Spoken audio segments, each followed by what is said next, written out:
አብዶ መስራት ይግሉ ነው። በኳስ ይዝናናል የሚለው ቃል ይገልጿል። አንድ ላንድ ተከላካዮችን አሸባሪ ነው። በተጠቀጠቀ የተከላካይ መስመር ውስጥም ሰብሮ ሲወጣ ያስገርማል። የመልሶ ማጥቃት ፍጥነቱ የተቃራኒን ስትራቴጂ ፎርሽ ያደርጋል። የሰውነት ቅልጥፍናውና መተጣጠፉ ክህሎቱ ተሰጦ በትውልዱ ከሚጠቀሱ ተጫዋቾች መካከል አንዱ አድርገውታል። እሱ በጨነቀ ሰዓት ተኩሰህ ተጋጣሚህን የምትጥልበት የማይከሽፍ መሳሪያ ነው በማለት አሰልጣኞቹ ይገልጹታል። አንዳንዴ ፍትሃዊ ያልሆኑ ትችቶች ሕይወቱን እየተከተሉ ሊሰብሩት ሞክረዋል።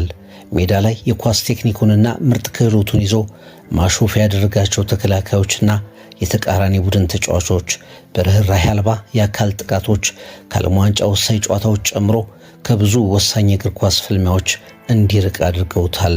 በተሰጥኦ ጥበቡ ያሳንሰናል፣ አሳንሶናል ብለው ያቄሙ ተጫዋቾች ያለ ዕድሜው